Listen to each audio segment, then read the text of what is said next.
नमस्कार, स्वागत है आपका। आपके साथ मैं दीपेश बरगले। बात आज होगी धर्मांतरण के मसले पर हो रही सियासत की। धर्मांतरण पर सियासी शोर थमने का नाम नहीं ले रहा है, बल्कि अब तो इस पर छत्तीसगढ़ बीजेपी ने आंदोलन की बात कह डाली है।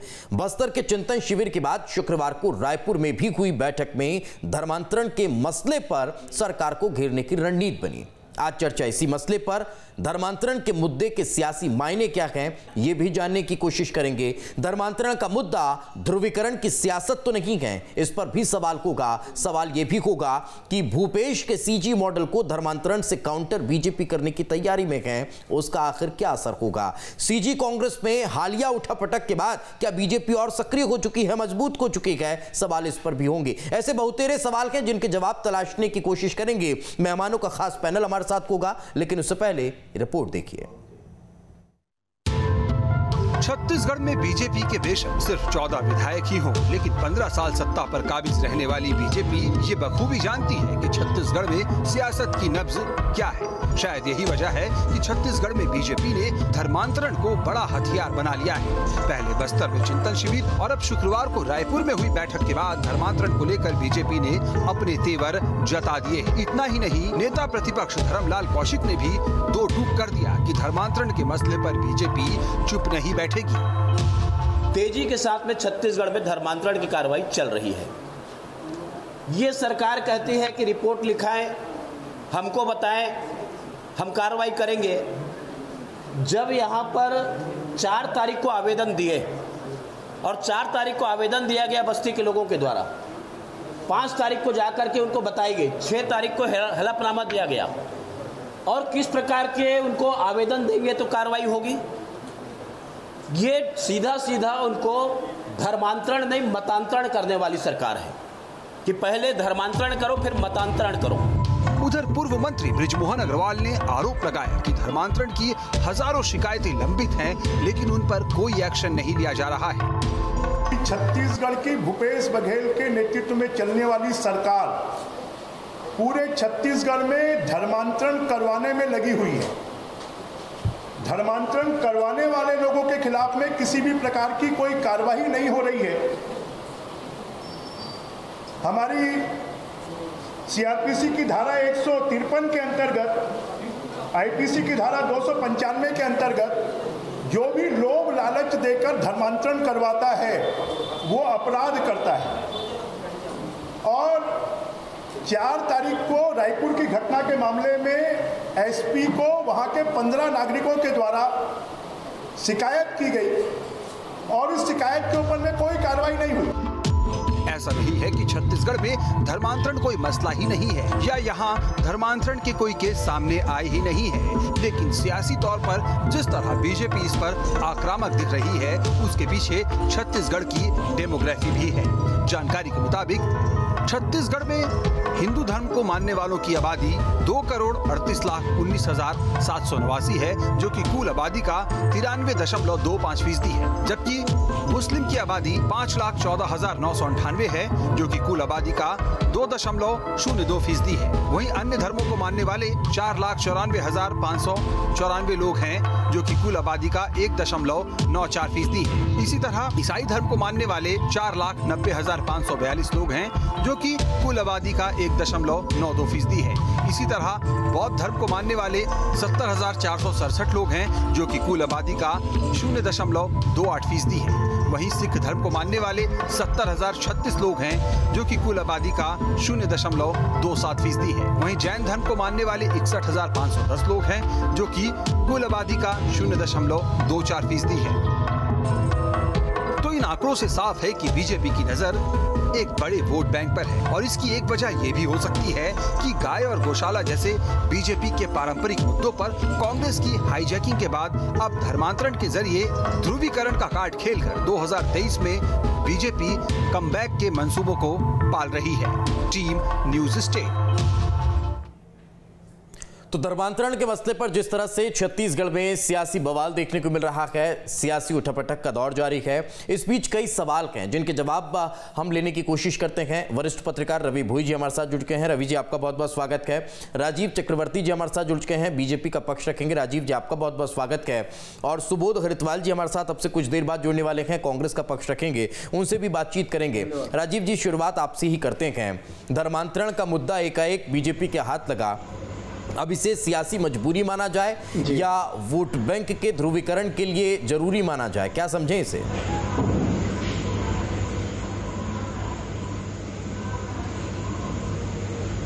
दीपेश जी, पहले बस्तर के एक जिले के एसपी ने लिखा कि जोरों से धर्मांतरण चल रहा है। सूबे के मुख्यमंत्री जी कहते हैं कि हम जांच करेंगे, देखेंगे, ऐसी कोई बात नहीं है। इसके बाद रायपुर में हर बस्तियों में, छोटी छोटी बस्तियों में, छोटे छोटे झुग्गी क्षेत्रों में लगातार विदेशी ईसाई मिशनरियों के द्वारा धर्मांतरण किया गया। और जब रायपुर के उस चंगोरा भाटा क्षेत्र के नागरिकों ने हलफनामा दिया, एसपी को ज्ञापन दिया, उसके बावजूद भी कोई कार्रवाई नहीं हुई, तो वहां फादर्स को बुलाकर जब पुरानी बस्ती थाने में समझाइश दी जा रही थी, वार्ता चल रही थी, तो अपनी घटना घट गई। पूरी राज्य सरकार के संरक्षण में ईसाई मिशनरियों का धर्मांतरण का व्यापक खेल चल रहा है। और यहाँ के डायस के प्रमुख और यहाँ के जो जितने भी ईसाई धर्म के जो गुरु है, वो कहते हैं कि हमारा नैतिक अधिकार है, ये हम करके रहेंगे और आगे भी करेंगे। तो जो गैर कानूनी ढंग से प्रलोभन के द्वारा या किसी भी ढंग से धर्मांतरण कर रहे हैं, मतांतरण कर रहे हैं, फिर राष्ट्रांतरण करेंगे। अब चूंकि कांग्रेस पार्टी के लीडरशिप भी कहीं न कहीं से इससे जुड़े हुए हैं, 10 जनपद के लोग, तो सरकार चाहती है, राज्य सरकार की चाहती है कि हमें उनका संरक्षण और ज्यादा मिले, तो और ज्यादा धर्मांतरण पे सरकारी संरक्षण में ध्यान दिया जा रहा है। राजीव बहुत ही निंदनीय है। 2 सवाल हैं। एक तो ये कि आपने मेरे उस सवाल का जवाब नहीं दिया कि ये बीजेपी के लिए सियासी मजबूरी था या वोट बैंक के ध्रुवीकरण के लिए जरूरी। एक दूसरी चीज ये कि अगर सुनील शर्मा एसपी पत्र नहीं लिखते तो शायद बीजेपी को यह मुद्दा हाथ नहीं लगता, क्योंकि आप ही ने कहा कि उन्होंने पहले पत्र लिखा। दूसरी चीज, ये दोनों सवाल के जरा जवाब तो दीजिए सर।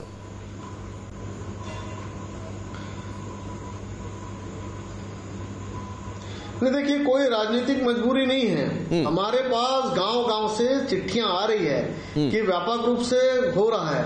तो देखिए, राजनीति अलग विषय है, राजनीति मुद्दों पर होती है। इस विषय में भारतीय जनता पार्टी का शुरू से ये स्टैंड रहा है कि ईसाई मिशनरियों का या कोई भी धर्मांतरण नहीं होना चाहिए। और ये कोई राजनीति मजबूरी या सियासी कोई कि हमारे पास कोई मुद्दा हो, ऐसी कोई बात नहीं है। ये तो एक प्राकृतिक, हम देख रहे हैं कि लगातार पिछले 2.5 वर्षों में बहुत ज्यादा धर्मांतरण हो रहे हैं, प्रलोभन के द्वारा हो, धमकी के द्वारा हो, या कोई भी अन्य कारण हो, तो हम इसका सरासर विरोध करते हैं। और दूसरा जो आपका प्रश्न था कि क्या आप इसको क्या किस रूप में देखते हैं, तो इसे हम एक सामाजिक बुराई के रूप में देखते हैं। नहीं, मैं तो ये कह रहा हूँ कि अगर एसपी शर्मा लेटर नहीं लिखते तो क्या बीजेपी को ये मुद्दा दिख ही नहीं रहा था? अगर 2.5 साल से आप कह रहे हैं कि बढ़ रहे हैं, तो फिर इतने दिन से कहां थे? हाल ही में तो लेटर आया था, उससे पहले ये मसला क्यों नहीं उठ रहा? एक दूसरी चीज ये कि आप कह रहे हैं कि इसमें कांग्रेस शासित जो प्रदेश के हैं, या फिर ये कह लीजिए कांग्रेस की इस पे सीधी मिलीभगत का आप आरोप लगा रखेंगे। क्या उसके कोई प्रमाण हैं? क्या उसके कोई तथ्य आपके पास हैं? जी, बिल्कुल तथ्य है। जब हम पकड़ते हैं तो वहां पर से कांग्रेस के लोग फोन करते हैं, कांग्रेस के जो बड़े बड़े लीडरशिप के लोग हैं, कि जो लोग विरोध कर रहे हैं भारतीय जनता पार्टी के, उनके ऊपर छद्म धारा लगा दो कि उनकी जमानत न हो पाए। और दुर्भाग्य से जो हमारे 3 कार्यकर्ता पकड़े गए हैं, उनके ऊपर दुनिया भर की गैर जमानती धाराएं लगा दी गई है। और आज उनका सेशन से भी ट्रायल जो बेल था वो कैंसिल हो गया है। हमारे 3-4 नवयुवक जेल में हैं और अकारण जेल में हैं। तो ये तो दिखता है कि कांग्रेस के संरक्षण में, कांग्रेस की दादागिरी में धर्मांतरण का खेल चल रहा है। और भारतीय जनता पार्टी के जब कार्यकर्ता इसका विरोध करते हैं या लोकांतरिक विरोध करते हैं, तो उन्हें जेल में ठूस दिया गया है और झूठी धाराओं में नाम दर्ज किया गया है ताकि उनकी जमानत न हो सके। तो ये अमानवीय कार्य सरकारी संरक्षण में भयंकर चल रहा है। और सबसे दुख की बात मैं आपको बता दूं, जिस प्रकार से नॉर्थ ईस्ट में इसी प्रकार से धर्मांतरण हुआ था, बाद में वही लोग कहते थे कि हमको भारत से अलग कर दीजिए, पहले धर्मांतरण फिर राष्ट्रांतरण। ठीक है सर, तो वही भारतीय जनता पार्टी का स्टैंड है। ठीक है सर, भारतीय जनता पार्टी का यही स्टैंड है। लेकिन सवाल यही है ना कि सर इतने दिनों से कहां थे, एकाएक क्या अब कहीं कोई मुद्दा बचा नहीं है, इसलिए धर्मांतरण एक सबसे बड़ा हथियार अपने आप को वापस से जमीन पर उतारने के लिए नजर आ रहा है? ये सवाल आपसे लिया था। खैर साथ में रखें, रवि भोई जी भी हमारे साथ जुड़े हुए हैं, लेकिन सुबोध जी भी हमारे साथ जुड़े हुए हैं। सुबोध जी, सवाल ये है कि कांग्रेस जिस मॉडल को अब लगातार प्रदर्शित कर रही है, छत्तीसगढ़ का विकास मॉडल, उससे इतर काउंटर के तौर पर बीजेपी धर्मांतरण का मसला लेकर आई है। कैसे निपटेंगे, कैसे दो चार इससे होते नजर आएंगे? देखिए, सबसे बड़ी बात तो ये है कि भारतीय जनता पार्टी के पास छत्तीसगढ़ में मुद्दे नहीं बचे हैं। भारतीय जनता पार्टी छत्तीसगढ़ में मुद्दा विहीन हो चुकी है और मुद्दे के तौर पर अगर कहें तो भारतीय जनता पार्टी बेरोजगार हो चुकी है। मुद्दे के नाम पर इनके पास सिर्फ धर्मांतरण बचा है और उसके अलावा अगर इन्हें कुछ आता है तो ये छत्तीसगढ़ की अस्मिता पर थूक कर चले जाते हैं। लेकिन क्या आपको ये नजर नहीं आता सर कि बड़ा मुद्दा है, बड़ा मसला है, लगातार धर्मांतरण की शिकायतें मिल रही हैं, वो बात अलग है कि ये मामले दर्ज हो या ना हो। मैं आपके चैनल पर पूरे दावे के साथ राजीव जी को कहना चाहता हूं कि एक व्यक्ति पकड़कर लाएं जो शिकायत करे किसी भी जिला अधिकारी को, डीएम को, कि मुझे धर्मांतरण के लिए लालच या प्रलोभन दिया गया, मुझे किसी तरीके से दबाव पूर्वक ईसाई बनने पर मजबूर किया गया, या आर्टिकल 25, 26, 27, 28 का जो है उल्लंघन करके मुझे मेरा धर्म परिवर्तन करने पर मजबूर किया गया। एक मामला तो भारतीय जनता पार्टी लाए ना, हम कार्रवाई करेंगे, क्यों नहीं करेंगे? और सरकार बैठी कार्रवाई करने के लिए। लेकिन सर ऐसे कई मामले आ रहे हैं, ऐसी कई शिकायतें आ रही हैं, थाने पहुंचते हैं, थाने से उन्हें भगा दिया जाता है, वो शिकायतें लेकर पहुंचते हैं, उनकी कोई सुनवाई नहीं करता है। सर आप तक तो इन्फॉर्मेशन ही नहीं पहुंच पाती है ना, सरकार तक बात पहुंचे तब तो आप लोग कार्रवाई करवाएंगे, तब तो आप लोग प्रेशर डालेंगे, आपके पहले ही वो बात पहुंचती नहीं आप तक और वो गायब हो जाते हैं वहां से मामले। सर मुझे एक बात बताइए, ऐसी कौन सी सरकार होती है जिसके पास इंफॉर्मेशन नहीं पहुंचती? आप कैसी गैर तथ्यात्मक बातें कर रहे हैं? सरकार के पास सारे इंफॉर्मेशन होती है। सरकार के पास जिस दिन धर्मांतरण, जबरिया धर्मांतरण को लेकर के शिकायतें होगी, सरकार कार्रवाई करेगी। उस दिन भारतीय जनता युवा मोर्चा के लड़के घुसते हैं कार्यालय में, पुलिस के ऑफिस में घुसते हैं, वहां पर तोड़फोड़ करते हैं, ये वीडियो भी चल रहा है आपके टीवी पे देखिए, वो वहां पर घुस के मारते हैं उसे।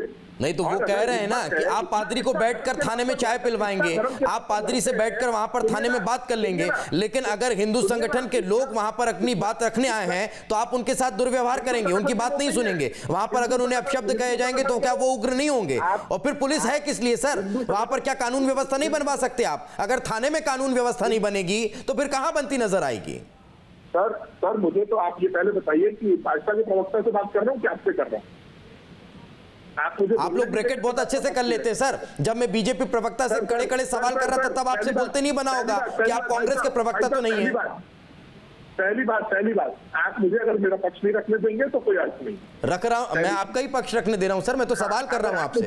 अगर आप मुझे चैलेंज करेंगे कि वहां पर हिंदू धर्म या मुसलमान धर्म या ईसाई धर्म की बातें हो रही थी तो ना आप थे ना मैं था, वहां पर पुलिस के लोग थे, वहां पर मीडिया के लोग थे, सागर परिकार जैसे पत्रकार थे। तो सर आप क्लियर बोल दीजिए ना कि हम मीडिया के नहीं है। आप पहले कह रहे हैं कि आप बीजेपी की तरफ से बात कर रहे हैं क्या? वहां पर भारतीय जनता युवा मोर्चा के पदाधिकारी खुलेआम मारपीट करने के लिए घुस गए थे और इतनी हिंदू धर्म की चिंता है उन लोगों को तो मारपीट करने के बाद अपनी गिरफ्तारी देते, फरार हो रखे हैं। सिर्फ 2 लोग पकड़ाए हैं, बाकी सारे अपने घरों से फरार है।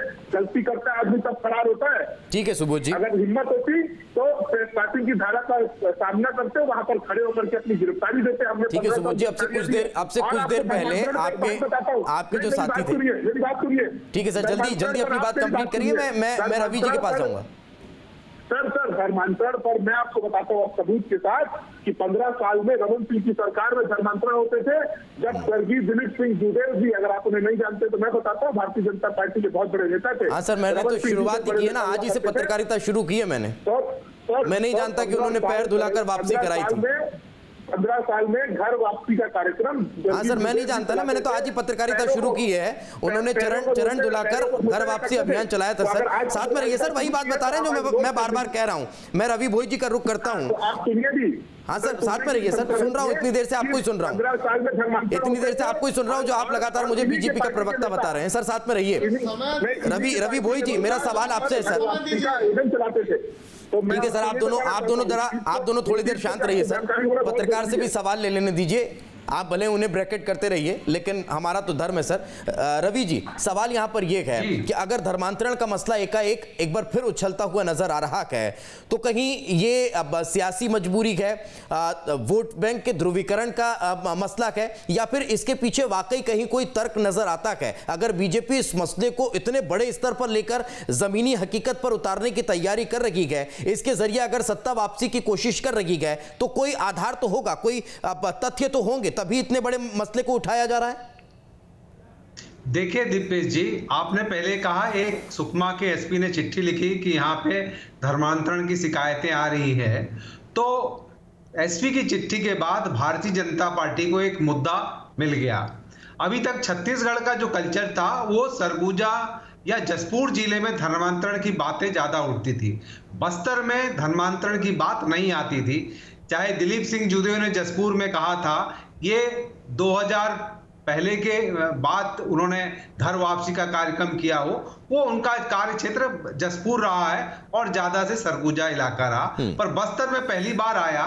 और जहां एसपी ने चिट्ठी लिखी तो भारतीय जनता पार्टी के हाथ में हॉटकेक मिल गया और उनको एक बड़ा मुद्दा मिल गया, क्योंकि भारतीय जनता पार्टी 15 साल सत्ता में रहने के बाद 2018 के चुनाव में जिस तरह से बाहर हुई और 15 सीटों पे सिमट गई, तो उनको एक बड़े मुद्दे की तलाश थी। और भूपेश बघेल के आने पर जिस तरह से छत्तीसगढ़ में छत्तीसगढ़ियावाद लोकल था, लोकल चीजों को इंपॉर्टेंस मिल रहा था, किसानों का मिल रहा था, ऐसे में भारतीय जनता पार्टी के लिए बड़े मुद्दे की तलाश थी। बीजेपी के जो फ्लैगशिप एजेंडे रहते थे, चाहे राम मंदिर रहा हो, गौ रहा हो, वो भी अगर हाईजेक हो गए हैं, तो शायद उसके बाद से भी यही एक मसला बचता हुआ नजर आया होगा सर। ये एक मुद्दा ये मिल गया इनको धर्मांतरण का। और जिस तरह से रायपुर की घटना हुई, तो भारतीय जनता पार्टी को एक जीवित होने का और एक बड़ा अपने रोल प्ले करने का मौका मिल गया। दूसरी बात, भारतीय जनता पार्टी 2023 में सत्ता की वापसी करना चाहती है, तो एक धर्मांतरण तो एक मुद्दा भारतीय जनता पार्टी के लिए है, और ये मसला आने से उनको बड़ा एक आंदोलन, धरना प्रदर्शन और सरकार पर आरोप लगाने का मौका मिल गया। जवाब ले लेते हैं सर, जवाब ले लेते हैं। राजीव जी, क्या वाकई में यही स्थिति है कि आपसे राम मंदिर का मसला था तो यहां पर राम वन पदगमन बनने की तैयारी हो गई है, कौशल्यापुरी को अब वापस से बनाने की तैयारी हो रही है? दूसरी चीज, गौ के मसले को लगातार आप लोग भुनाते थे, यहां पर गौठान खोलकर गायों के संरक्षण के साथ गोबर खरीदी भी अब शुरू हो चुकी है, इससे गायों को संरक्षित किया जा रहा है।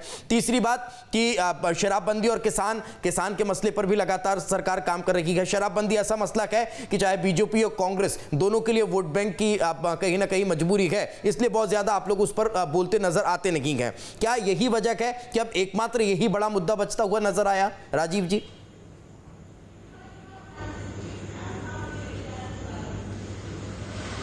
नहीं दीपेश जी, मैं आपसे इत्तेफाक नहीं रखता हूँ। बहुत सारे मुद्दे हैं जिन मुद्दे पर भारतीय जनता पार्टी सरकार की नाकामियों को जनता के पास लाई है, और लगातार हम विधानसभा हो या सड़क पर इसको लेकर आंदोलन कर रहे हैं। जिस प्रकार से छत्तीसगढ़ आज उड़ता हुआ पंजाब की तरह छत्तीसगढ़ में नशे का कारोबार हो रहा है, छत्तीसगढ़ को शराब का गढ़ बना दिया गया, अपराध का गढ़ बना दिया। तो वो हमारी प्राथमिकता में नहीं है ना सर, हमारी प्राथमिकता में धर्मांतरण है, लोकतांत्रिक अधिकार को कुचलती है।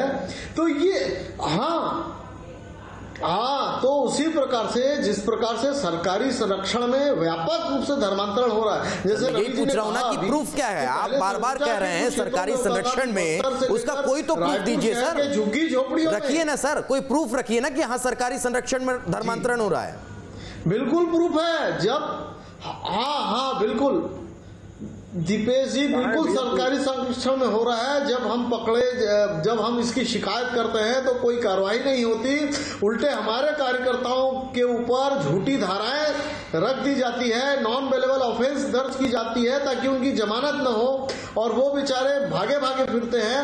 तो इसको हमारे कांग्रेस के मित्र है तो सामने आए तो आप हमारे ऊपर अत्याचार करेंगे और हम जेलों में ठूसते रहेंगे। क्योंकि कांग्रेस की आदत रही है हमेशा लोकतंत्र का गला घोटना। ठीक है सर, लेकिन उसके बाद भी सवाल यही खड़ा होगा सर कि ये सिर्फ हमारे कार्यकर्ताओं पर कार्रवाई हो रही है इसलिए सरकारी संरक्षण में हो रहा है, ये कोई मसला नहीं होता सर, ये जवाब भी नहीं होता है। अगर सरकारी संरक्षण में हो रहा है तो उसका कोई प्रूफ रखना चाहिए, तब हम इसे मान सकते हैं, इसे स्पष्ट तौर पर समझा जा सकता है। सुबोध जी, क्या आपको ऐसा तो नहीं लगता कि संगठनात्मक तौर पर जो थोड़ी सी कमजोरियां कांग्रेस में रही उसका फायदा बीजेपी उठा रही है और एक्टिव मोड में नजर आ रही है? देखिए, मुझे नहीं लगता कि ये किसी भी तरीके की कमजोरी का नतीजा है। मैंने जो शुरू में कहा ना, ये वही है सर कि इनके पास अब मुद्दे नहीं बचे हैं छत्तीसगढ़ में। अब देखिए, आप इनसे पूछ रहे हैं, रवि भोई सर तो हम लोगों से इसमें सीनियर है और छत्तीसगढ़ को सालों से देखते आए, जब से हम राजनीति में आए हम सर को देखते हैं। तो मुझे नहीं लगता कि छत्तीसगढ़ में किसानों से रिलेटेड कोई मुद्दा है, युवाओं से रिलेटेड कोई मुद्दा है। शराब की ये लोग बात करते हैं, 15 साल में 400 करोड़ से 4000 करोड़ तक इन्होंने लेके गया शराब के राजस्व को।